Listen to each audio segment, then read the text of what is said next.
baby, kalma. Huwag agad humusga. Intindihin muna daw natin. Sana kung sinabi niyang ito'y dogma, doon tayo mag-react. Hindi Personal view. Ang impyerno ay parang ekspresyon pa rin ng pagmamahal ng Diyos sa tao na ayaw sa Kanya. Yung bang pagmamahal na masakit man sa akin na hindi ako piliin mo, igagalang ko ang gusto mo. Last January ay nagpaunlak po ng isang interview ang ating Santo Papa Francisco sa isang kilalang talk show sa Italia. At sa loob nga ng talk show na ito na ang interview ay tumagal ng halos 1 oras na pinanood daw ng milyong-milyong tao. Ang isa sa mga naging tanong kay Papa Francisco ay, how does he imagine hell? Ano ang palagay niya tungkol sa impyerno? At ang naging sagot ni Papa Francisco ay ganito, what I am going to say is not a dogma of faith, but my own personal view. I like to think of hell as empty. I hope it is. Maraming mga natuwa, pero marami din ang hindi. In fact, marami ang nainis, nabuwisit, nagalit. Ang sabi nga ng isang pahayagan sa Italia, social media in flames. Para bang ang impyerno ay naramdaman ng social media dahil sa galit. Nagiinit na galit, nag-aapoy na damdamin ng mga taong kontra sa sinabi ni Papa Francisco. Ang sabi nung isa, what about Hitler? What about justice? What about the Bible? Actually, medya-medya pa yung comment na yan. May mga nagmure. May mga nagsabing si Pope ay Antichrist. At tulad ng mga nag-reaction din nang sabihin ng Santo Papa na pwede namang i-bless yung mga same-sex couple. Ang dami ring mga negatibo at mga di magandang reaksyon. Pero sabi nga din po ni Pope Francis sa interviewing sinasabi po natin ngayon, most of the time, when decisions are not accepted, it is because they are not understood. And people, instead of trying to have a direct fraternal discussion, hang on or hold on to their doubts, resistance, and make ugly conclusions. In other words, parang yung kantang, kalma, baby, kalma. Huwag agad humusga. Intindihin muna daw natin. Sana yung sinasabi niya. Kasi una, maliwanag naman, di ba? Sinabi niyang hindi ito dogma. Hindi tayo obligadong paniwalaan yung sinabi niya. Hindi ito stand ng buong simbahan. Hindi ito opisyal na katuruan ng simbahan. Ito ay personal view niya. Tama siya ay Santo Papa, nire-represent niya ang buong simbahang Katolika, pero wala ba siyang karapatan tulad mo, tulad ko, para sa personal na view niya? Lalo na kung may batayan naman yung sinasabi niya at pupunta po tayo sa puntong yan. Sana kung sinabi niyang ito'y dogma, doon tayo mag-react. Hindi personal view. At sana kung sinabi niya, wala talagang impyerno, meron Sa statement niya, merong impyerno. Diba? In fact, sa marami niya mga speeches and sermon, imine-mention niya ang kalaban. Beware of the enemy, Satan, the devil, hell. Sinasabi niya yan, so pinaniniwalaan niya yan na mayroong lugar para sa mga taong hanggang sa huli ay hindi magsisisi sa kanilang kasalanan. Ang sinasabi lang niya, sana walang laman. At hindi po universalism yan. Pag sinabi pong universalism, ito ay isang katuroang ayaw ng simbahan dahil ang sinasabi ng turo ng universalism, lahat ng kaluluwa ng tao pag namatay, regardless kung nakapagsisi man o hindi sa maraming mga kasalanan, diretso agad ng kalangitan, ayaw ni Pope Francis niyan. There has to be real, authentic conversion. Kaya nga minsan, sa isang speech niya o sermon, ang sabi niya, yung mga miyembro ng mafia sa Italia, kapag hindi kayo tumigil sa mga ginagawa ninyo, may kapupuntahan kayo, impyerno. So there has to be conversion. There has to be repentance. It's just that the Pope in his statement was banking on two very important related things. Ang una, yung pinakamahalaga, the Pope is banking on the grace and mercy of God. On the grace and mercy of God, nakita naman natin gagawin ang lahat. Tayo lang ang reliyon na may Diyos. na nagkatawang tao para hanapin at iligtas ang tao. Tayo lang ang may Diyos na namatay para sa kaligtasan ng tao. Tayo lang ang may Diyos na gagawin ng lahat. Maligtas lamang ang lahat. Kung ikaw yung matinong magulang, matutuwa ka ba?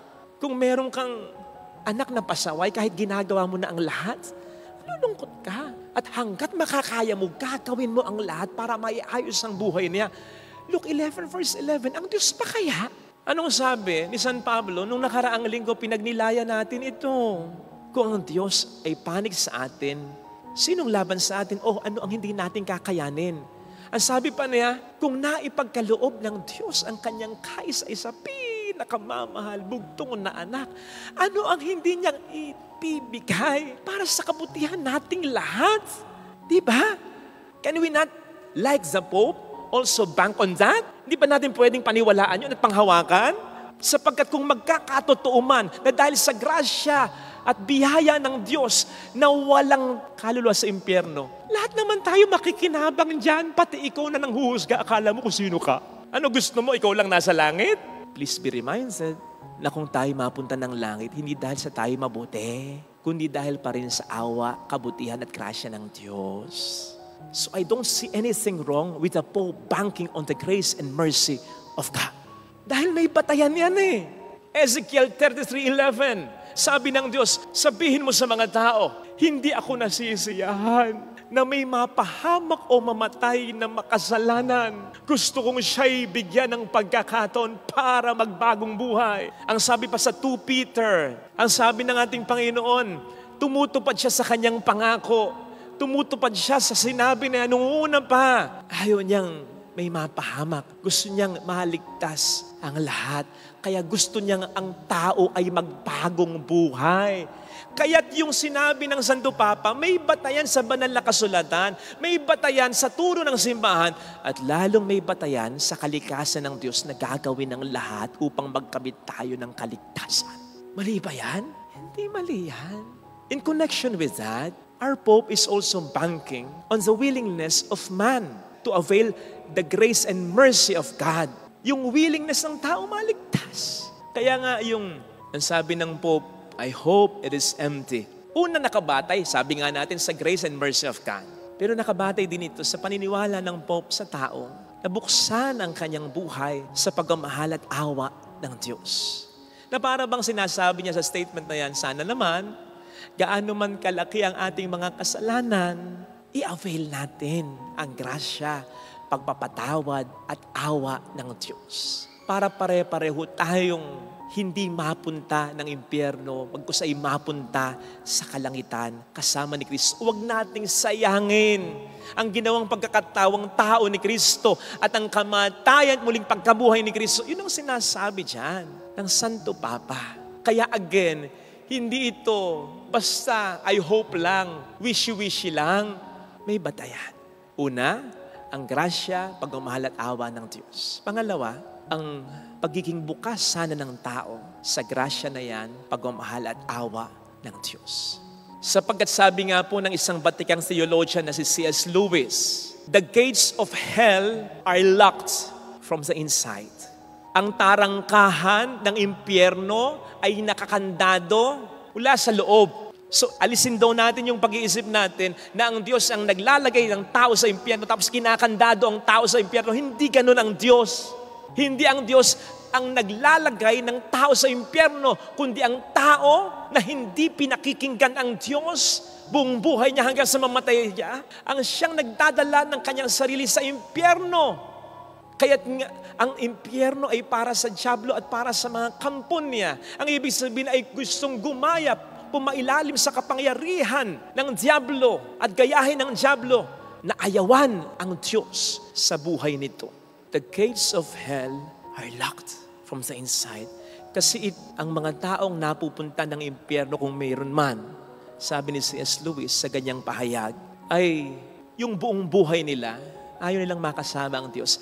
Kaya pagpasok sa impyerno, nilalak nila sa loob kasi ayaw nilang makapasok ang Diyos. Ayaw din nilang magkaroon ng pagkakataon na sila'y makalabas ng impyerno sapagkat for some reasons, nanalin lang na sila ng dyablo, nag-enjoy na sila, na wala sa kanilang buhay ang Diyos. Na sinasabi ng kanilang buhay, hindi ko kailangan ang Diyos. Kaya't ang Diyos naman, na nagbigay sa atin ng pinakamagandang regalo ang ating kalayaan. Dahil mahal niya tayo, ayaw niyang tayo maging parang robot. Gusto niya, magkaroon tayo ng laya na sumagot ng oo o hindi sa Kanya. Sapagkat doon lang naman nagkakaroon ng halaga ang ating pag-oo sa Kanya. Kung meron din tayong kakayang humindi sa Kanya. So binigyan Kanya ng laya, binigyan niya tayo ng laya. Kaya kung hanggang sa huli, gagamitin natin ang kalayaan natin laban sa Kanya at sasabihin natin, dahil sa ating kalayaan, Lord, ayoko sa iyo eh. God will be like, kahit gusto ko, ayaw mo. Ibibigay ko ang gusto mo.